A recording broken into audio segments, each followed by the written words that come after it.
Hello, my friend. Today I will tell you another long-forgotten legend.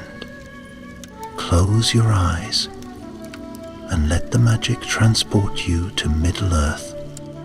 Our journey begins.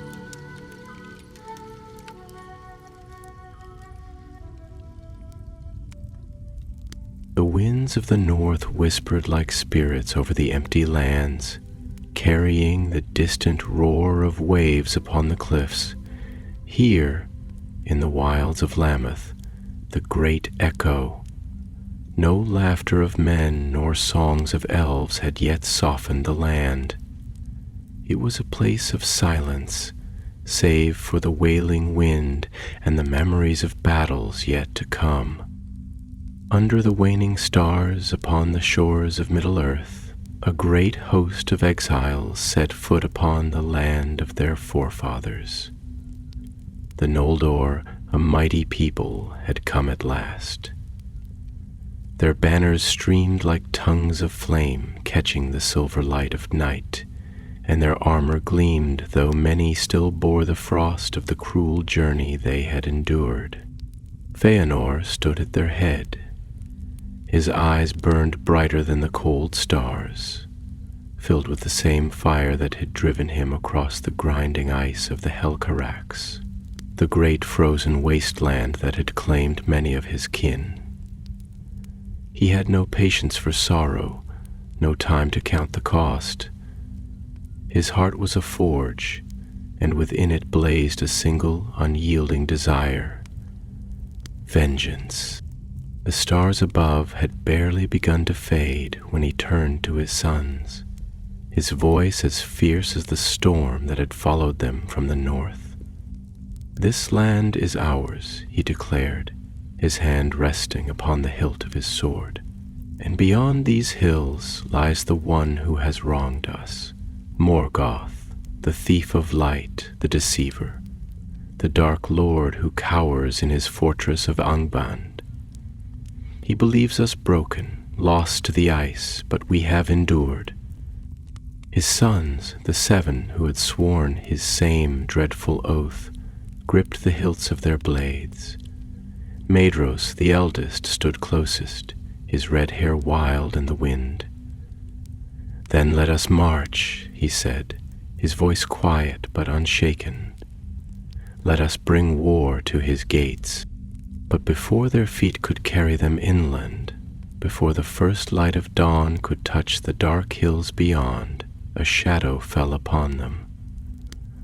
From the distant peaks, the drums of war began to sound, a deep, rolling thunder that seemed to shake the very bones of the earth.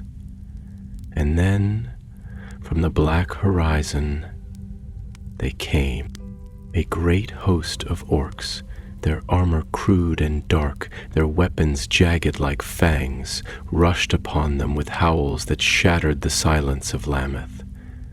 They came not in the scattered bands of wandering raiders, but as an army driven by a single will, sent forth to crush the Noldor before they could establish their claim upon the land. Feanor laughed, the fire in his heart flaring at the sight. "So he does not wait behind his walls like a craven coward. Good, let them come." His sons lifted their swords, and their host, though weary from their long journey, let out a cry that rang like silver trumpets in the cold air. The warriors of the Noldor did not retreat. They did not waver. They met the tide of Morgoth's servants with the fury of those who had lost everything but the fire of their vengeance. Blades flashed, shields shattered, and the dark plain was filled with the clash of steel and the cries of battle. The orcs fell in droves, for they had never before faced the wrath of the Noldor, nor the skill of those who had once learned from the Valar themselves. Feanor was as a storm upon the field. His blade sang with every stroke, cleaving through the dark forms before him. The fire in his spirit seemed to ignite the very air around him, and where he strode, his enemies withered like leaves before a burning wind. No weapon could halt him, but the enemy was endless. For every orc that fell, another took its place. From the hills, shadows moved with a different shape, greater, heavier. Feanor's sons saw them first, their sharp eyes catching the dark figures that towered over the battlefield. The Balrogs had come. Flames leapt upon the wind, licking at the sky as the great demons of Morgoth descended, their whips of fire curling like serpents in the darkness. They did not rush into battle as the orcs had done. They moved with dreadful certainty, their eyes gleaming like embers in a dying fire. Feanor's laughter did not falter. If anything, it grew wilder. "At last," he cried, "something worthy of my blade." And with that he surged forward, his warriors struggling to keep pace with him. He fought without thought of retreat, without care for the strength of his foes. He fought as one who knew no fear, only the hunger of his oath, the fire that had driven him from Valinor to this forsaken land. His sons called out to him, warning him to hold, to wait, to let them fight beside him. But Feanor did not heed them. The fire of his wrath had burned too long, too hot. He had waited too many years, endured too many wounds. His vengeance would not wait another day. And so, alone, he charged into the flames of his fate.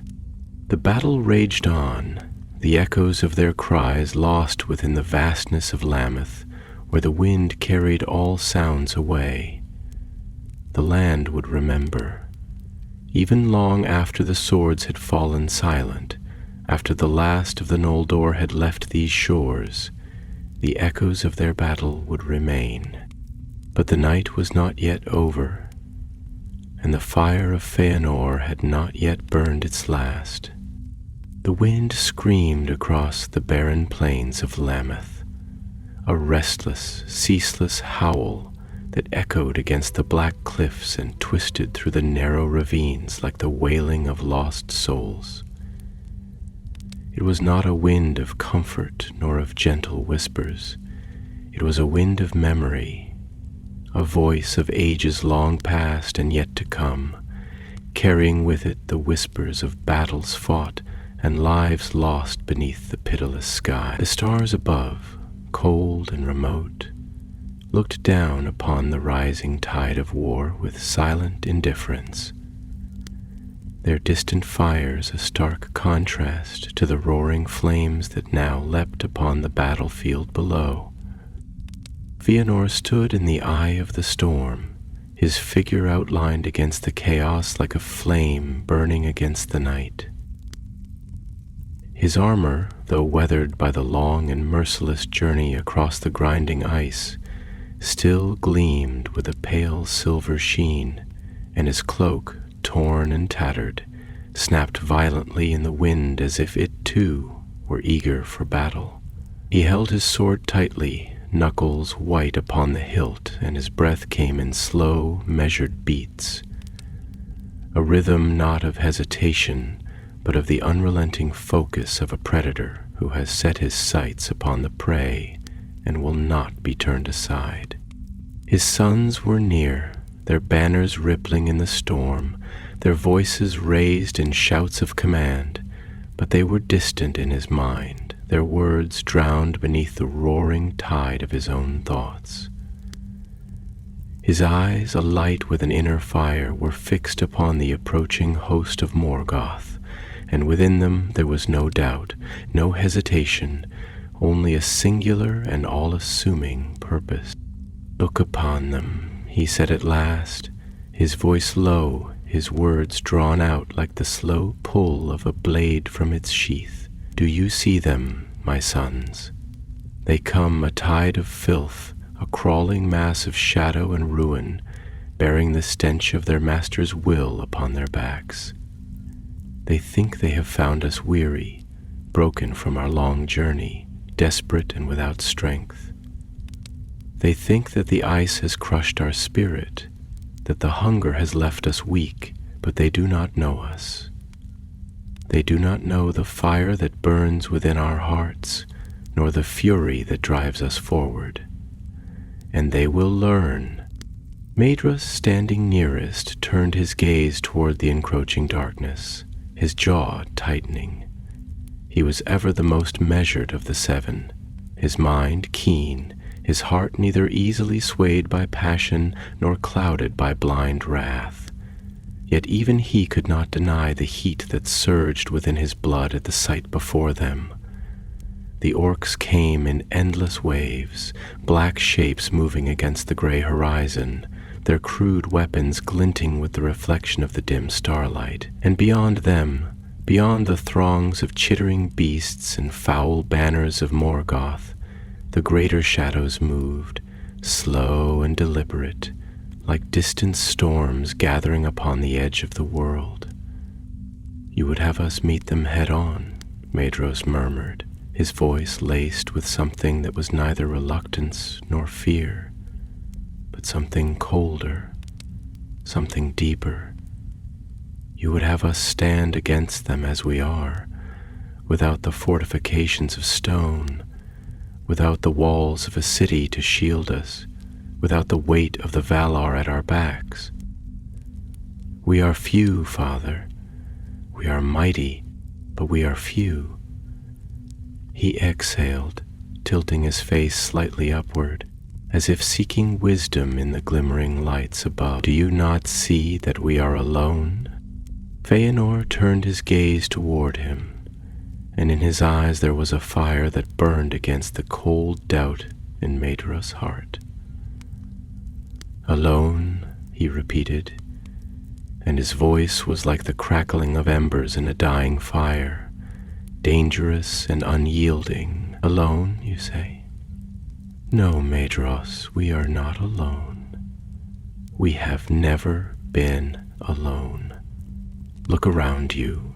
Look at the faces of our kin, the faces of those who followed us across the ice, who braved the wrath of the gods, who left behind their home, their comfort, their peace, for the promise of something greater. And what, my son, do you think they left for? To cower behind walls? To wait upon the mercy of time? No. They left for this." He lifted his sword then, pointing it toward the dark horde that surged toward them, toward the looming shadow of the Balrogs that had begun to appear upon the battlefield, their whips curling through the air like tongues of flame. They left for battle. They left for vengeance. They left because we swore an oath upon the very bones of the earth, upon the stars that look down upon us, upon the name of Eru himself. They left because they believed, as I believe, that we were not made to serve, not made to kneel, not made to bow our heads in quiet defeat. We are Noldor, we are the sons of fire. We are the wrath that will not be tamed, the storm that will not be silent. If this be our first battle upon these shores, let it be a battle that the world shall never forget.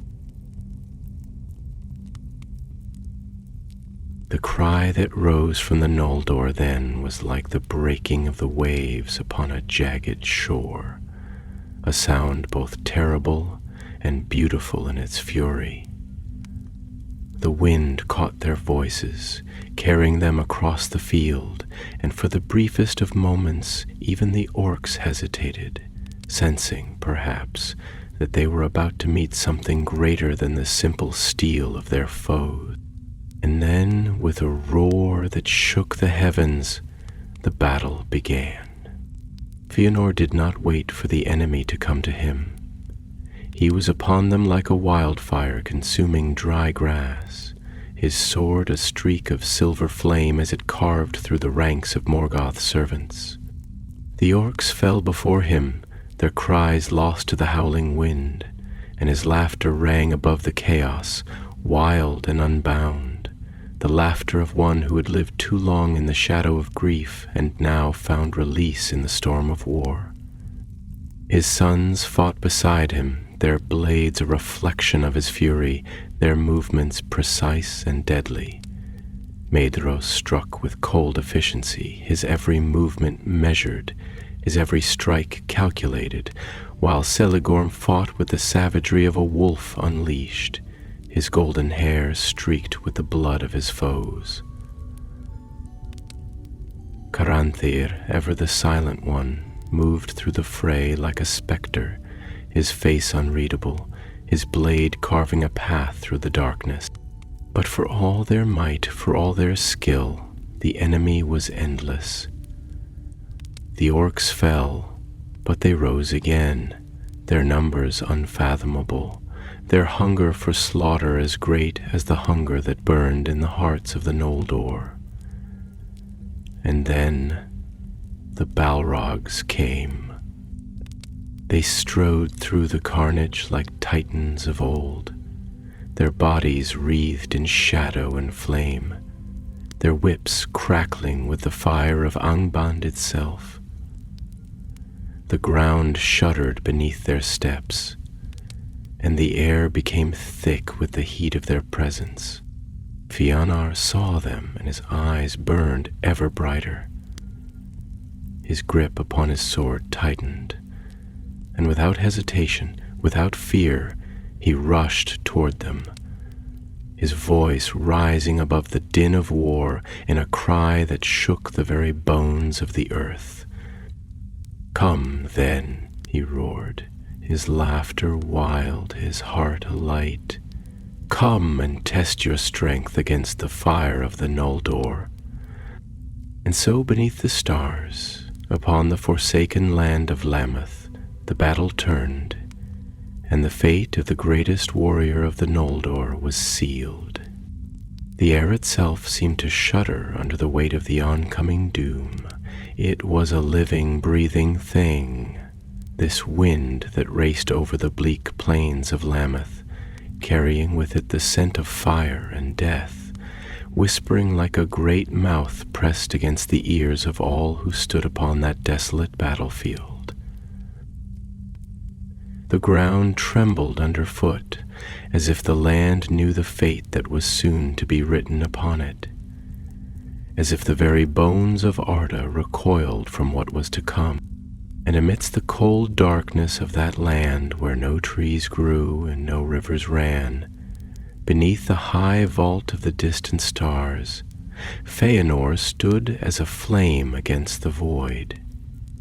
His cloak, torn and frayed by the wind, billowed like a banner of war, and his silver armor, though dulled with frost and the dust of long travel, caught the faintest light of the stars and shone with a brightness that no earthly stain could truly dim. But it was not the armor that made him shine.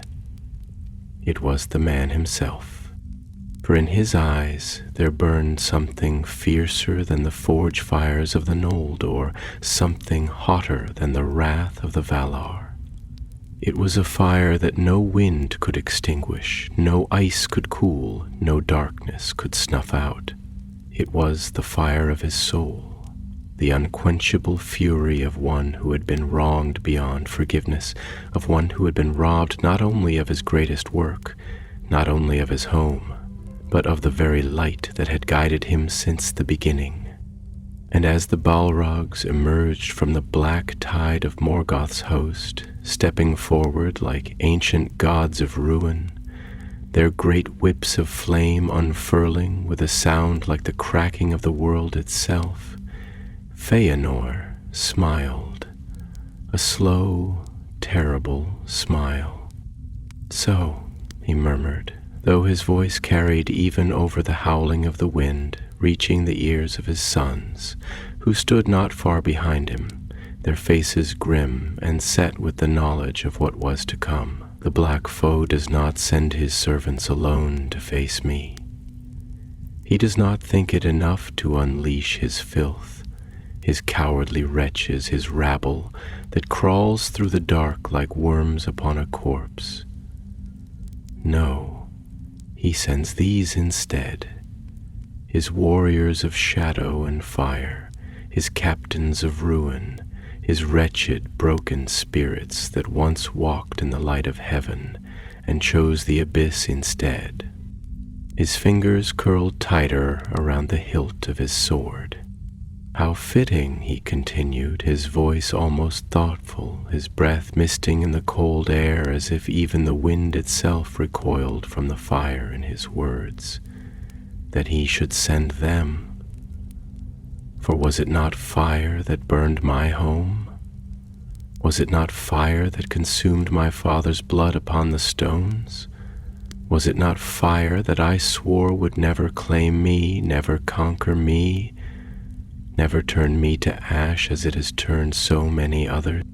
He turned to his sons then, and the look in his eyes was not that of a man speaking his last, not that of a warrior preparing to fall, but of a king, of a father, of a force that no doom could truly destroy. "Do you hear me, my sons?" he asked, and his voice, though soft, rang as clear as the trumpets of Valmar, as bright as the ringing of the first hammer upon the first forge. "I am Feanor, and I do not burn." His sons did not answer, for what answer could they give? What words could they offer to a father who stood upon the precipice of his own destruction and did not flinch? What counsel could they give to a man who had walked this path of ruin with eyes wide open, with heart set, with will unshaken? Maedhros, the eldest, opened his mouth, and for the briefest moment there was something there, something beyond the steel resolve, beyond the weight of their oath, beyond the fire that had driven them all so far. A hesitation, a sorrow, a plea left unspoken, but it was too late. For in the next breath, the Balrogs moved. The air grew thick with heat, heavy with the scent of charred flesh, though none had yet burned. Their whips cracked against the sky, cutting the darkness as lightning cuts the storm, and the orcs, cowardly even in their endless numbers, shrank back from their advance. Even they, servants of the Dark Lord, feared these beings that strode forth from the deep pits of Angband. For Balrogs were not mere monsters, not mere beasts of war. They were Maiar, spirits of the elder days, beings who had once known the light of the two trees, who had once walked in the halls of the Valar before they had chosen Morgoth and become his creatures of wrath. And now they came to claim Feanor. Yet still he did not waver. Still, he did not retreat. Still, he did not fear. The first Balrog struck, its fiery lash curling through the air, and Feanor moved like a shadow upon the wind. His blade met the fire, and for a single moment the two forces clashed in a brilliance of light, silver against red, cold steel against living flame. The sound of their meeting was like the breaking of a great bell, a ringing so loud and so clear that the very stones beneath their feet trembled. And then he struck. Feanor was fire. He was storm and wrath and vengeance given form. And where he moved, the Balrogs faltered, for they had never before met an elf such as this. His blade carved through the darkness, severing the chains of flame, slicing through the tendrils of burning shadow, driving them back. For a moment, just a moment, the battlefield belonged to him. And yet, even as he fought, even as he burned with the light of his own unyielding fury, the truth was already written in the stars above. He was one, and they were many. And so the tide began to turn. A whip caught his side, and the fire ate through cloth and flesh, searing deep. Another coiled around his arm, and though he tore free, the pain was like molten iron against his skin. He staggered, and in that moment they came upon him all at once. His sons screamed his name. The echoes of Lammoth carried their voices far, far beyond the battlefield, beyond the hills and the cliffs, out across the empty lands where none lived to hear them. And though he fought still, though he did not kneel, though he did not yield, the end had already come. For Feanor, the greatest of the Noldor, the mightiest of the elves, the brightest flame that had ever burned in Middle-earth, had finally been caught within the fire. And fire, though it burns bright, does not burn forever. The night stretched vast and merciless above the battlefield, a canopy of black silk pricked with the cold fire of distant stars, watching in their ancient indifference as the fate of one of the greatest beings of Middle-earth was written in blood and flame. The wind, that restless and whispering thing, rushed through the darkened plains, scattering the cries of the wounded, carrying the scent of charred flesh, of sweat, of the iron tang of blood upon the dust. And beneath this vast emptiness, beneath the hollow sky that seemed to yawn wider with every passing moment, Feanor fought against the inevitable.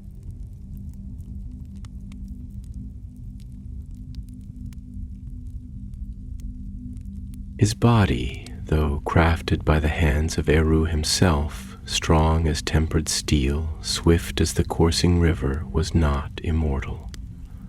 He had lived long and he had burned bright, but no fire lasts forever, and the enemy had come prepared, not as a horde of weak, witless beasts, not as mere rabble that could be scattered with a swing of his mighty blade, but as demons of shadow and flame, spirits of fire that had long since abandoned the light of Valinor, now clothed in darkness, in cruelty, in malice that knew no bounds. The Balrogs moved as one, a tide of destruction encircling him, their whips lashing through the air with a sound like cracking thunder, their burning forms staining the night with an eerie, flickering glow.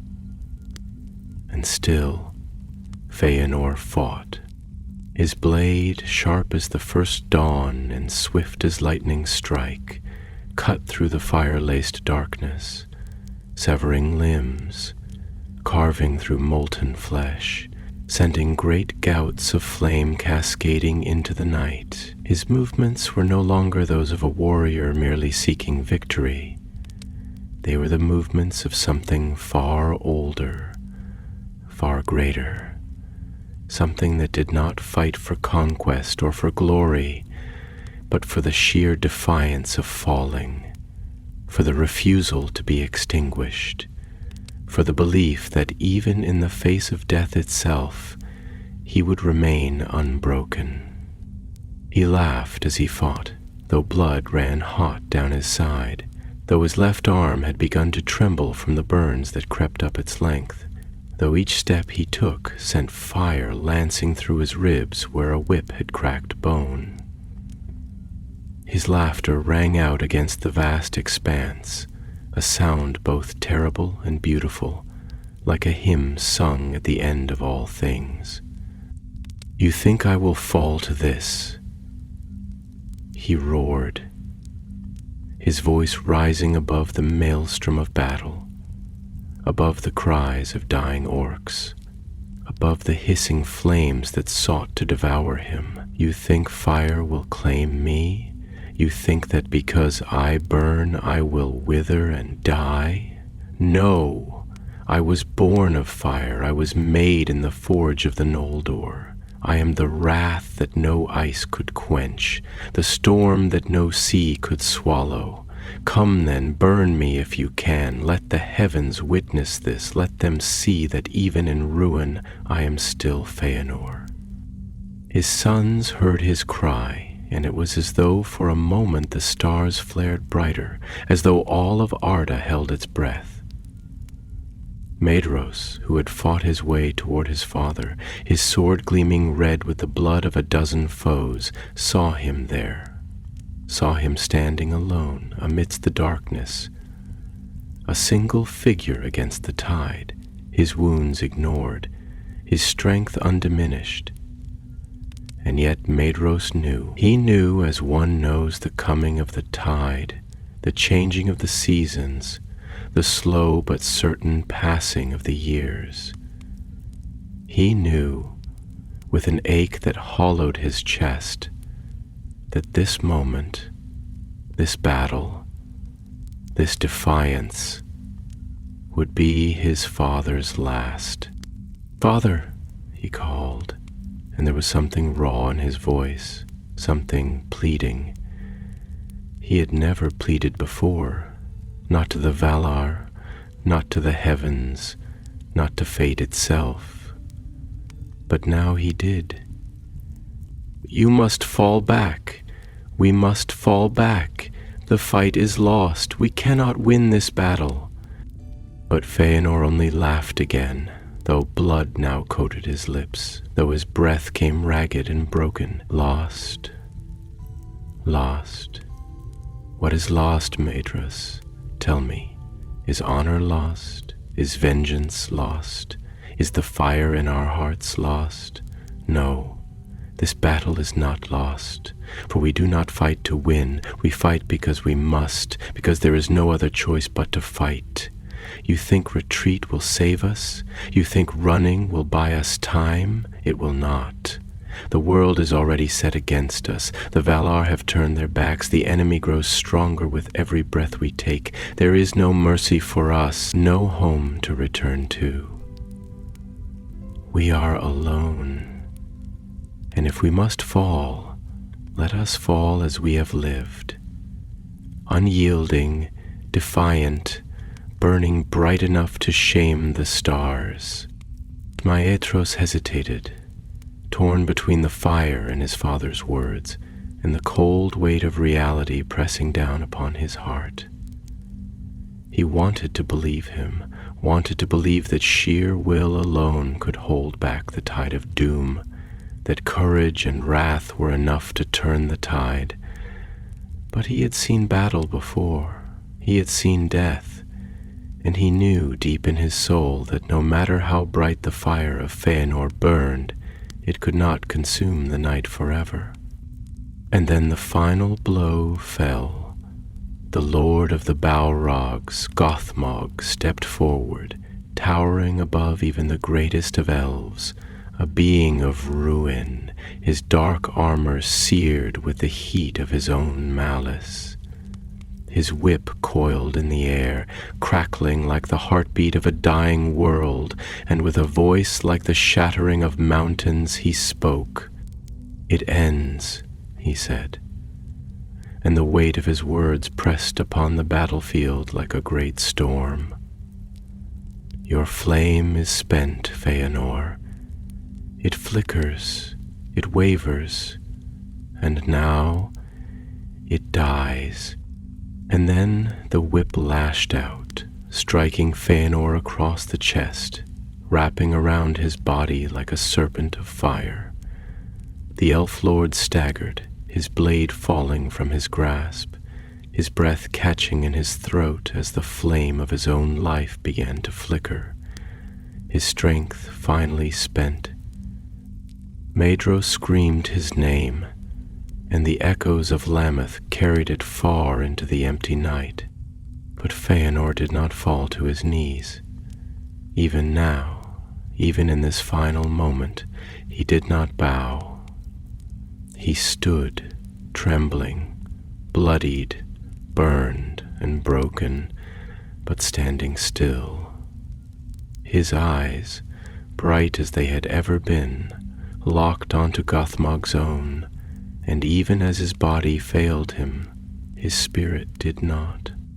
"You think you have won," he whispered, his voice barely more than breath, yet it carried across the battlefield.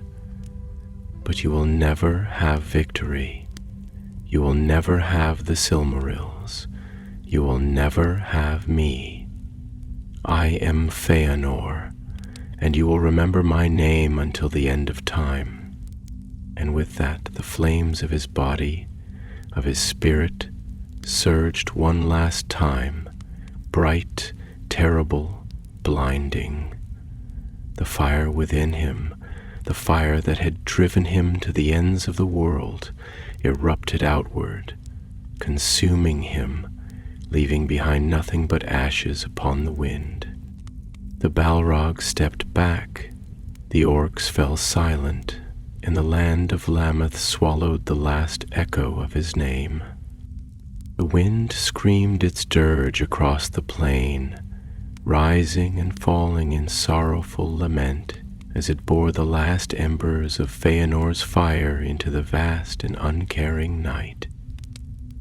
The land of Lammoth, a place of echoes and emptiness, swallowed the last shreds of his defiant laughter, as if the very bones of the world mourned the passing of its fiercest son.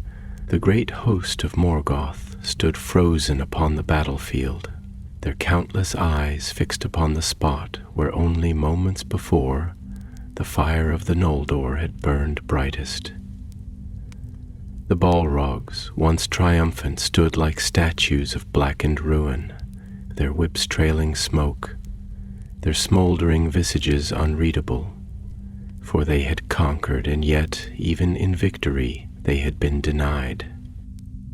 For Feanor had not fallen to them as a man might fall to steel or shadow.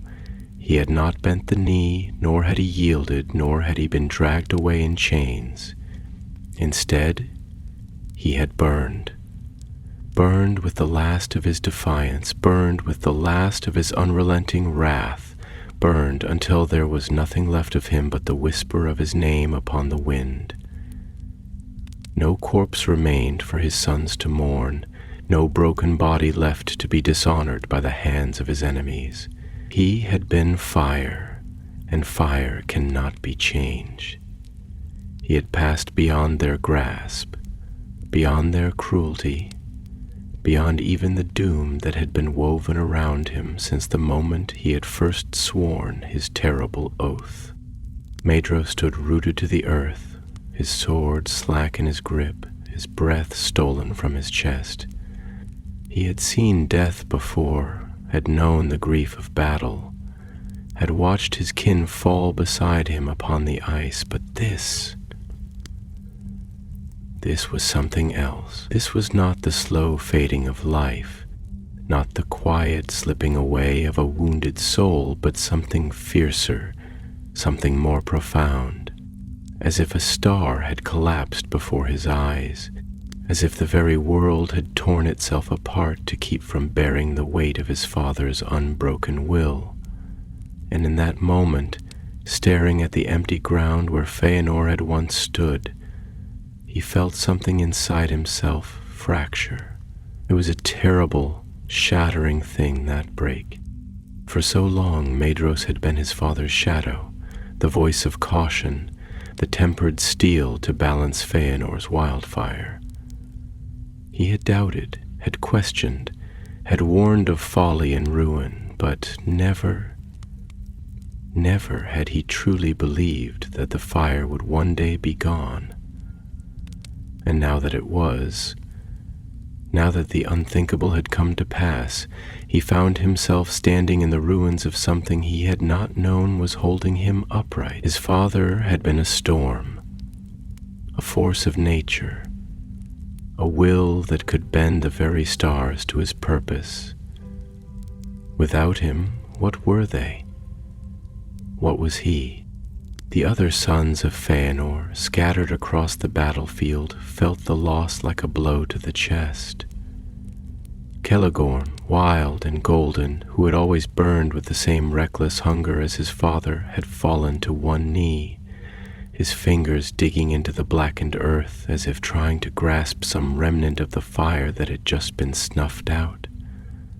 Coranthir stood motionless, his expression unreadable, though his hands, clenched at his sides, trembled with fury and grief. Curufin, whose craft and cunning had mirrored his father's more than any of them, clenched his teeth so hard that a thin trickle of blood ran from the corner of his mouth. And Amorous and Amrod, the youngest, the last born of Feanor's house, stood together, silent, their faces pale beneath the light of the distant stars.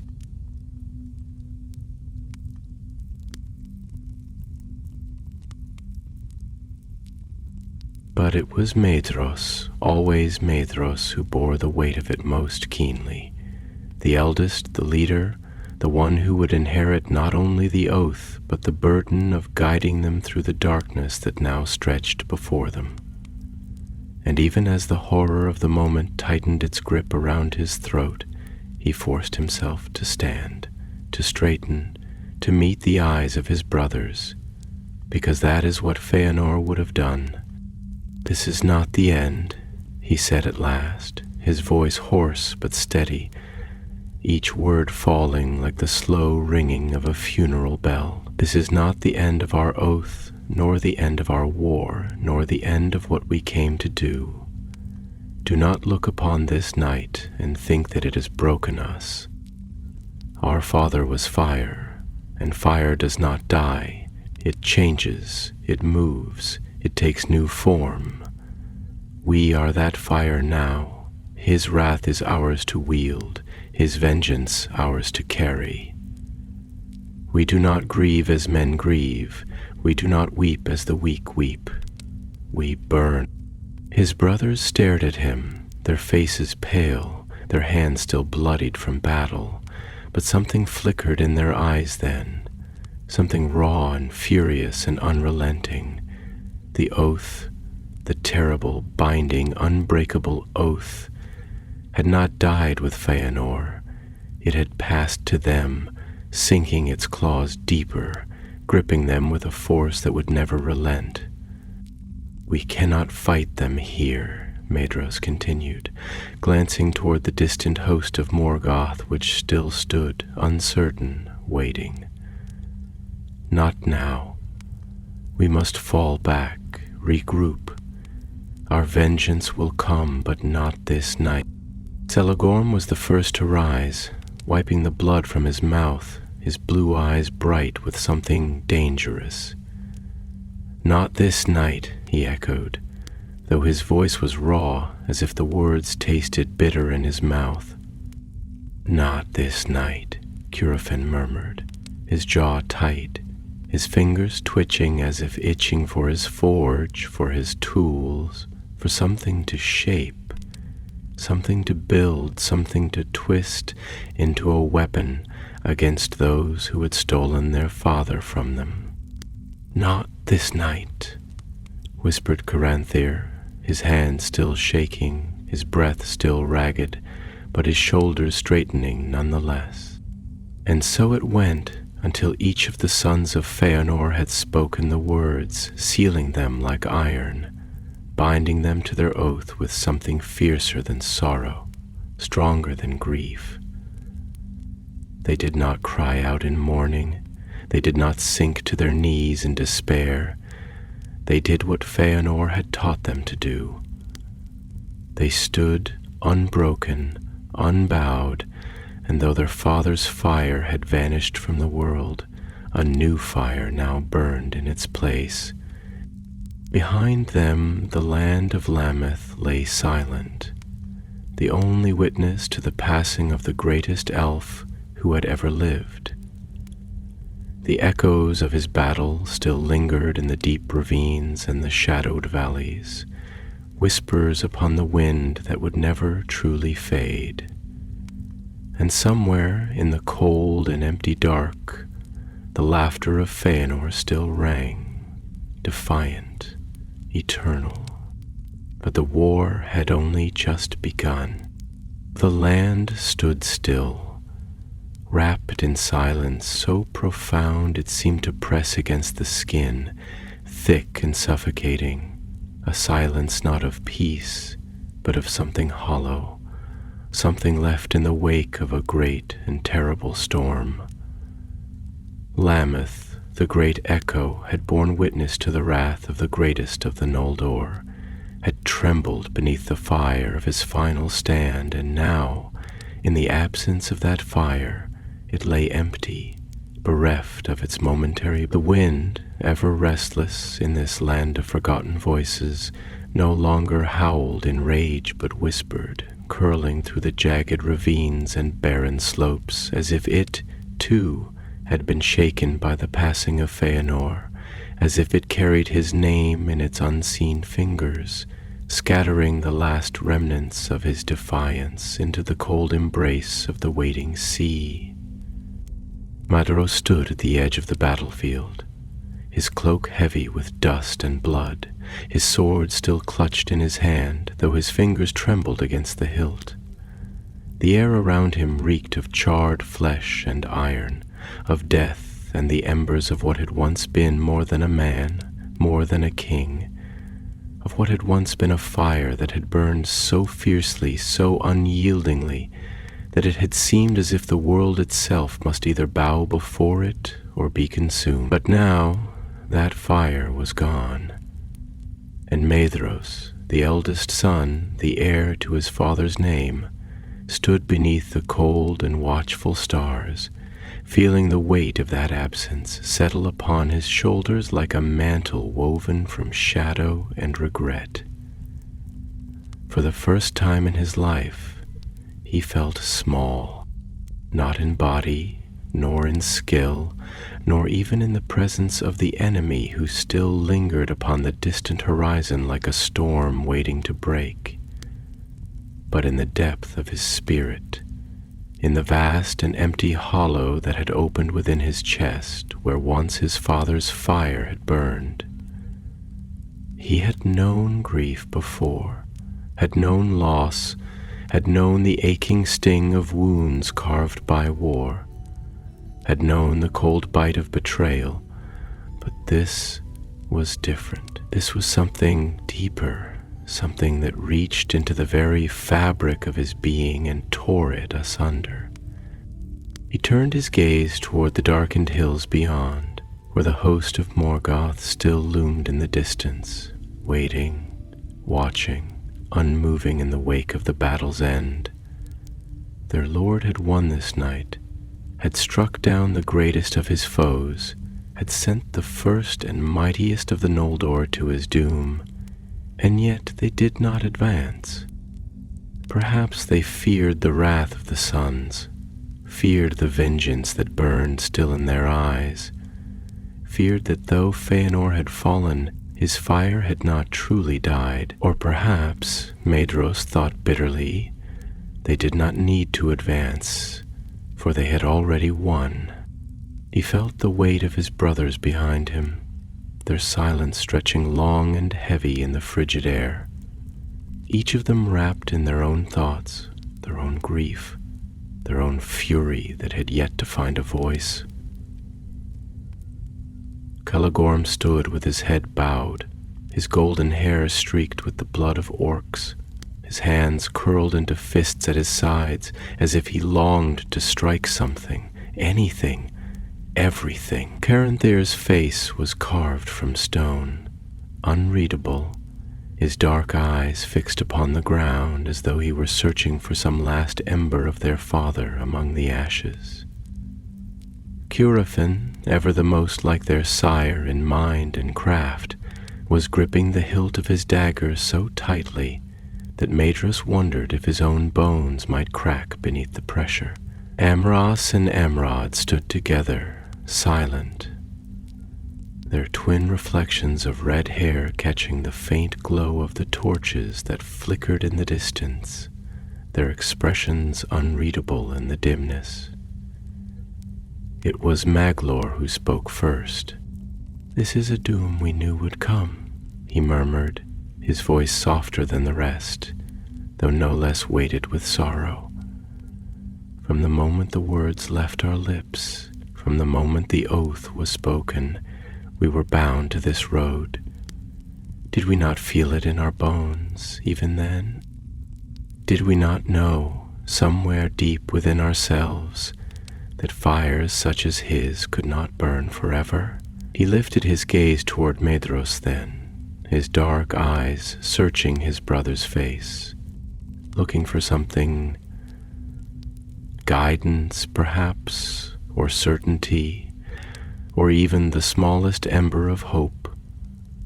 And yet, even knowing it, even feeling it, the loss still cuts deep.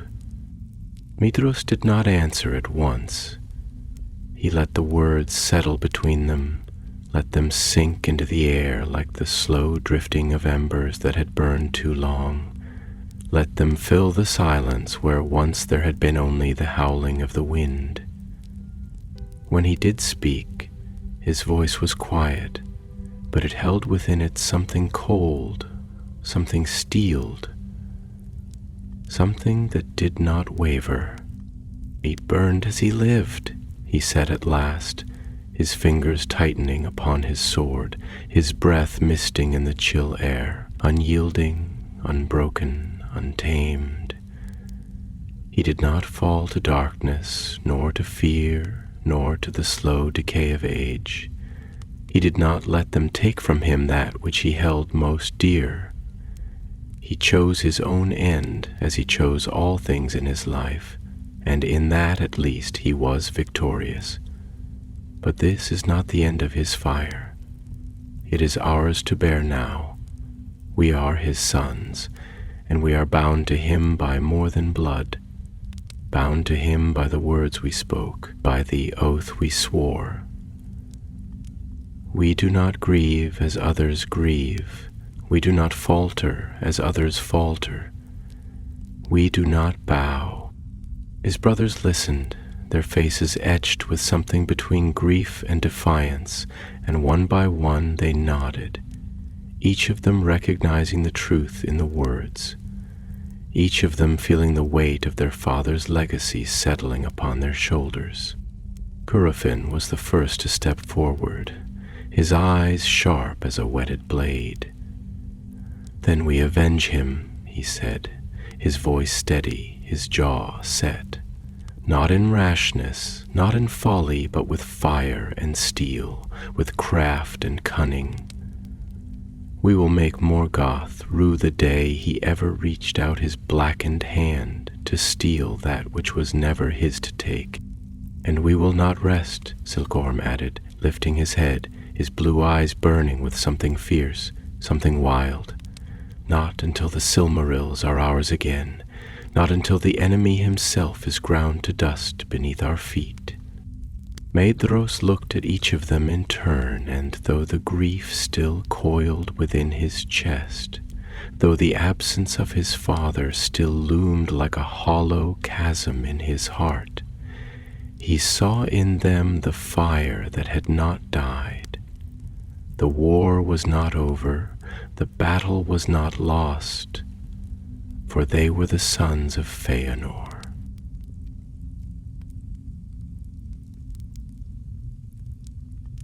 And their war had only just begun. The night stretched vast and endless above the silent battlefield, a black abyss dusted with the cold silver of distant stars, their indifferent light casting pale reflections upon the ground where blood and ash had mingled into a single dark stain. The land of Lammoth, this hollow and echoing place, still held within its depths the last whispers of Feanor's fire, though he was gone, scattered into the wind, his essence carried upon the restless breath of the world. Yet the land had changed. It felt heavier now, burdened with the weight of the battle, with the grief that clung like fog upon the shoulders of those who remained, with the unspoken vows that lingered in the space between breath and silence. Maedhro stood at the threshold of that silence, his feet planted firmly upon the scorched and bloodied earth, his heart of furnace barely held in check beneath his ribs. He did not move for a long time. The wind curled around him like a living thing, as though seeking to whisper something into his ear, some final word of his father's, some last remnant of a voice that refused to fade entirely. But he did not listen. He could not afford to. To listen too closely now would be to shatter, and he could not shatter. Not yet. Behind him, his brothers stood in a fractured circle, the grief of Feanor's passing settling upon them in different ways, molding itself to each of them as shadow molds itself to the shape of stone. Celegorm paced like a restless wolf, his boots grinding against the dirt, his hands twitching at his sides as if they still itched for battle, as if he had not yet spent all the rage boiling inside him. Garanther stood apart, arms folded across his chest, his face unreadable, but his eyes, dark as the deepest places of the earth, gleamed with something raw, something perilously close to breaking.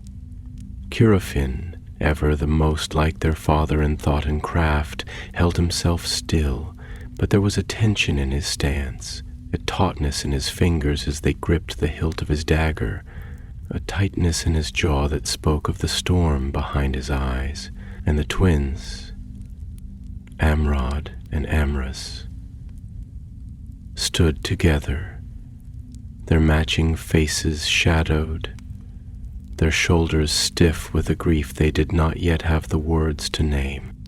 It was Maglor who broke the silence, his voice quiet but edged with something sharp, something that cut through the thick air like a blade sliding from its sheath. "What now?" he asked, and though the words were simple, they carried the weight of 1,000 unspoken things, of loss, of duty, of vengeance, of the uncertain road that now stretched before them, wide and dark and filled with the echoes of an oath that could not be undone. For a moment Maedhro did not answer. He only looked out across the field, at the ruin left in the wake of their father's fire, at the still burning husks of Morgoth's fallen, at the black shapes of the Balrogs, retreating into the distant hills like shadows slinking back into the abyss that had birthed them. The enemy had won this battle, but it had not been a victory without cost, and Maedhro took what grim satisfaction he could from the knowledge that, even in death, Feanor had left his mark upon them, had burned himself into their memory as a name that could never be erased. Finally he turned to face his brothers, his expression hard as tempered steel, his voice steady despite the fury and sorrow warring within him. "We do what we must," he said, and though the words were simple, they carried the weight of something vast, something inevitable. We do what we swore to do. We do not turn back. We do not falter. We do not grieve like those who have lost all. Our father is gone, but his fire remains, and we are its keepers now. We will see Morgoth undone. We will reclaim the Silmarils, and we will reclaim the Silmarils, and we will not rest until this oath is fulfilled. Curufin exhaled sharply, a sound that was neither relief nor acceptance, but something in between. "The oath binds us," he murmured, his fingers brushing against the hilt of his blade, as if touching it made the words more real, more tangible. It has always bound us. Even now we feel it. You feel it, don't you, Maedhros? That pull, that weight in your chest, the fire that will not let us go? It is in our blood, in the very marrow of our bones. There is no peace for us. Not in this world, nor in any other. I feel it, Maedhros admitted, his voice quiet but unwavering. I have felt it from the moment we swore it, and I know what it will demand of us before the end.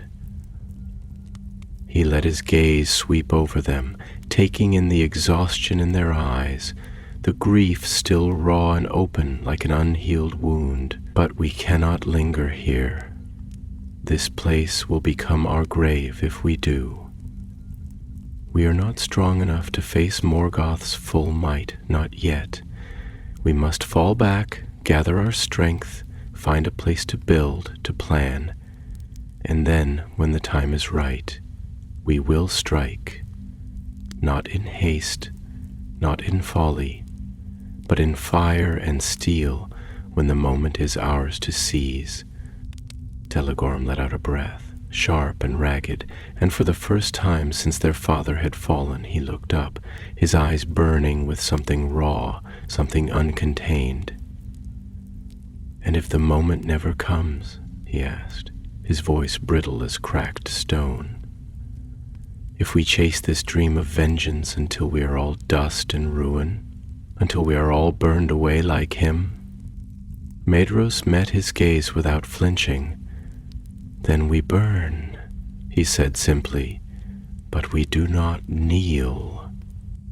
The silence stretched between them once more, but this time it was not the silence of grief, nor the silence of emptiness, but the silence of something unspoken settling into place, of fate winding itself tighter around them, of a road being set that could not be unwalked. One by one his brothers nodded, each of them taking up the words like a thread weaving itself into the tapestry of what they had become. We burn, Maglor echoed, though his voice was softer, more like a song carried upon the wind. We burn, murmured Caranthir, his hands tightening into fists at his sides.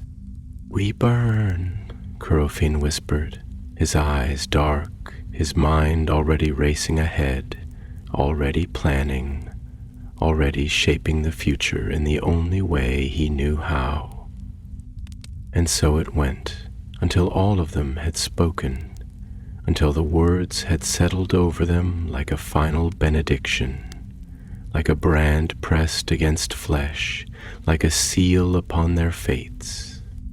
And the wind, ever restless, carried their voices into the waiting night, into the empty expanse of Lammoth, where the echoes of Feanor's fire still lingered, still burned, even in absence, even in silence.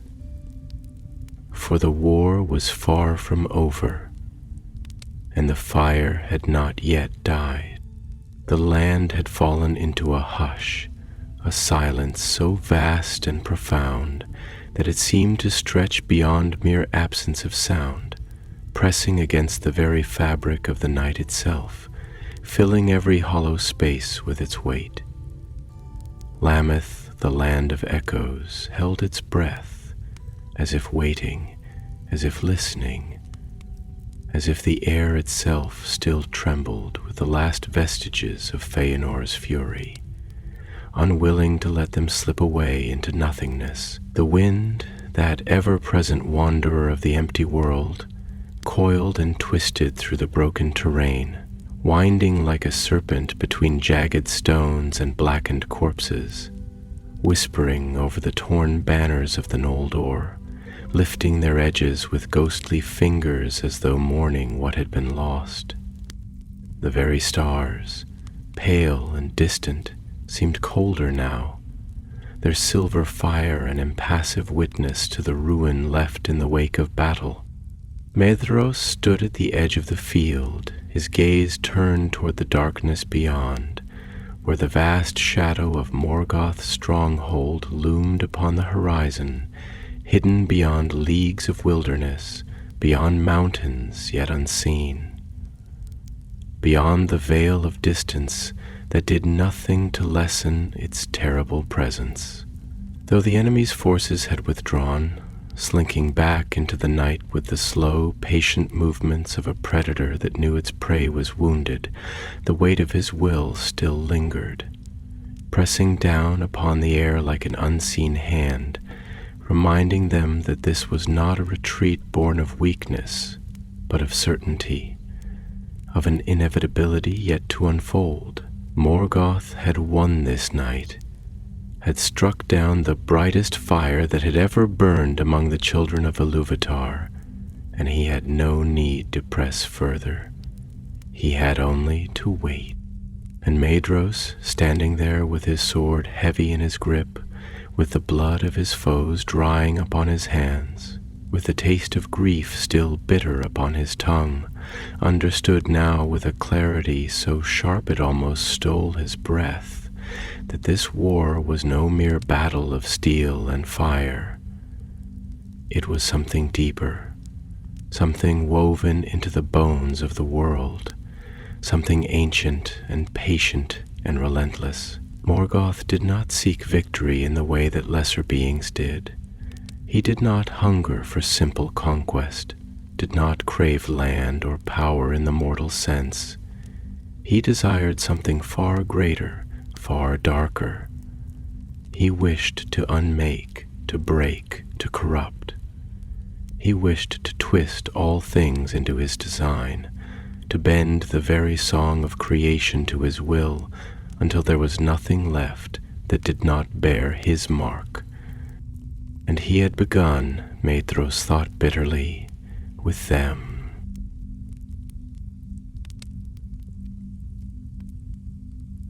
The oath lay heavy upon his soul, a chain wrapped around his heart, cold and inescapable.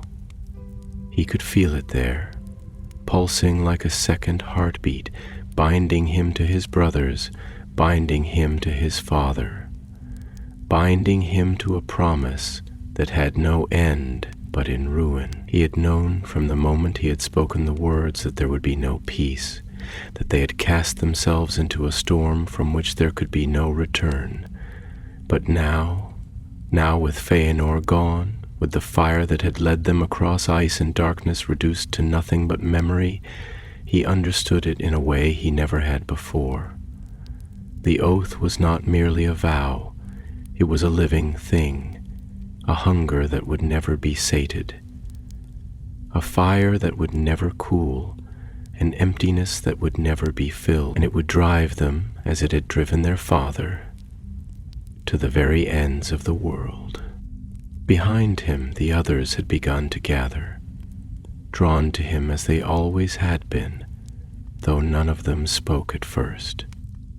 The weight of what had passed still hung upon them like a shroud, thick and suffocating, and for a time there was only the sound of the wind, the distant crackling of dying embers, the low murmurs of the wounded who had survived the night's slaughter.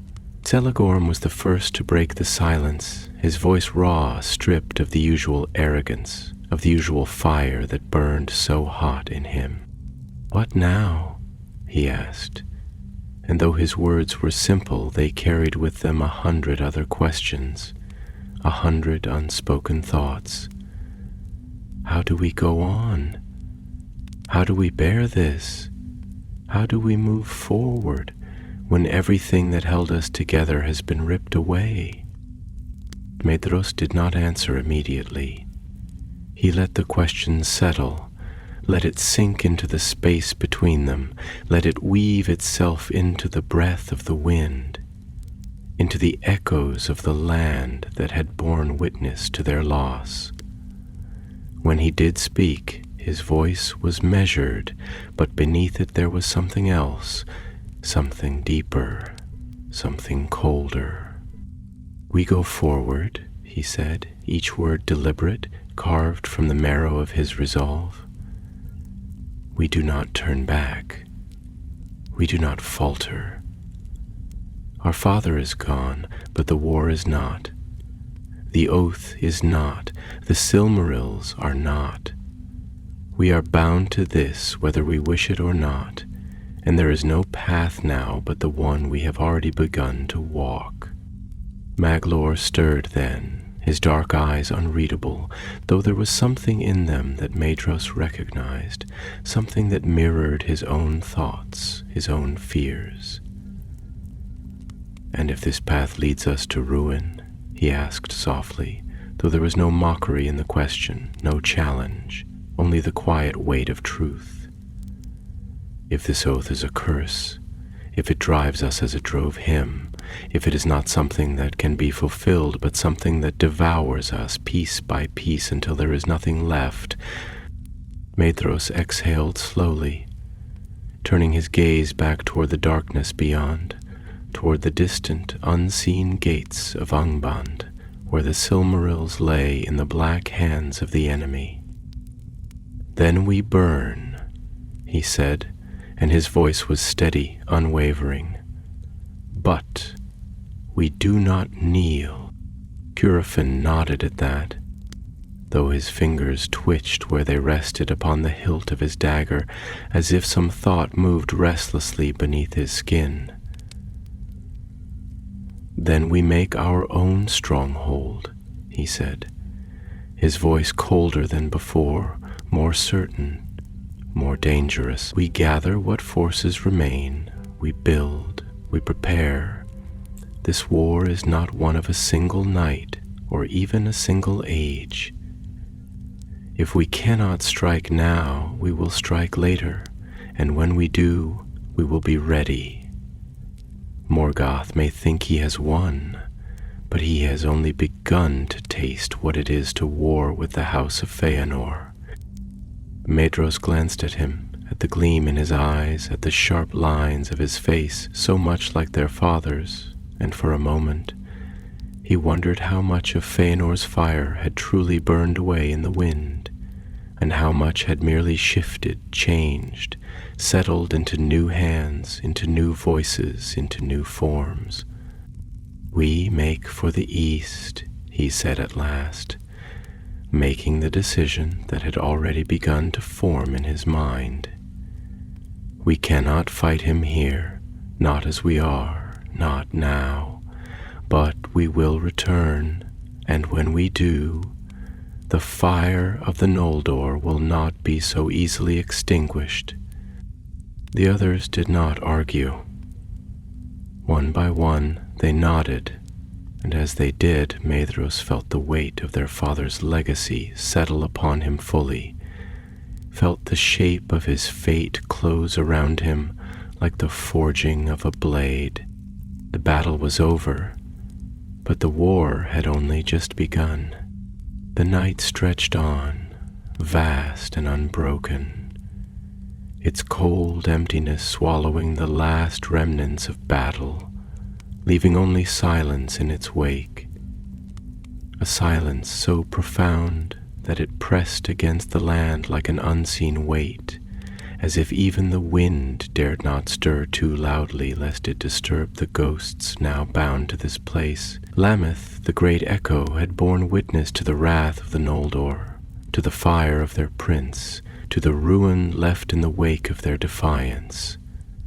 And though the battle had ended, the land had been changed by it, scarred as surely as the bodies of those who had fought upon its barren plains. Maedhros stood amidst the wreckage of that fire, the wind tugging at the edges of his cloak, his face pale beneath the starlight, though his eyes burned still, dark and sharp, like embers smoldering beneath ash.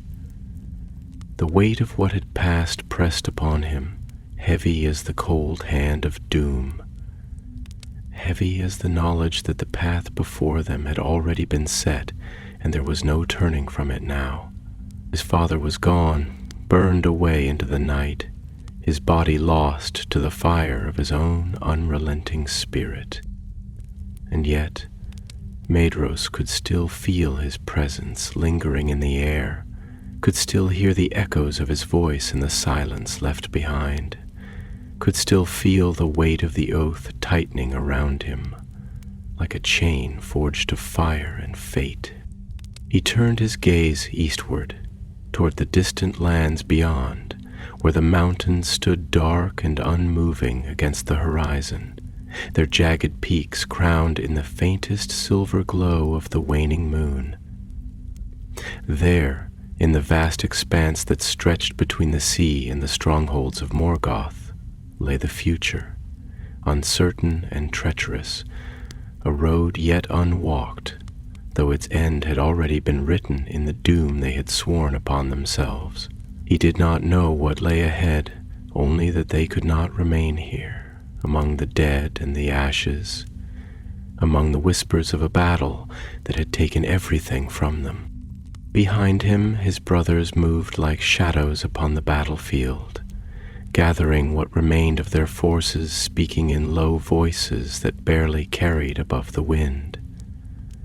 There was no victory in them, no celebration, only the slow, methodical preparation of those who knew the war was far from over, who knew that this was only the beginning. Telegorm stood apart, his face turned toward the sky, his expression unreadable, though his hands were tight at his sides, his knuckles pale against the dark leather of his gloves.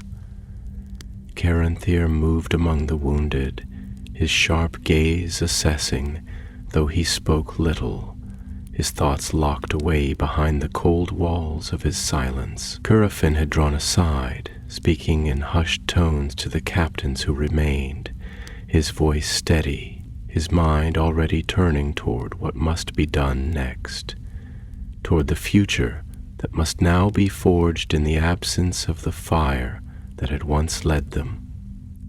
And then there was Maglor, who stood at the edge of the battlefield, his hands clasped before him, his dark eyes lifted toward the sky, his breath slow, as if he were listening to something beyond the reach of mortal ears. The wind stirred his dark hair, carrying with it the scent of blood and burning, the weight of sorrow that had settled over them all. And when he finally spoke, his voice was quieter than it had ever been, though it carried through the stillness like the last note of a song left unfinished. "Do you hear it?"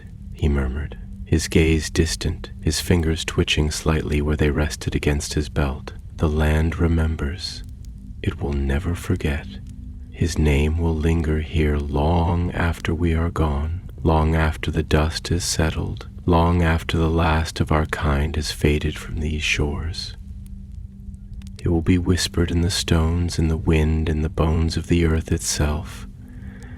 There is no silence great enough to erase what happened here, no time long enough to wear it away."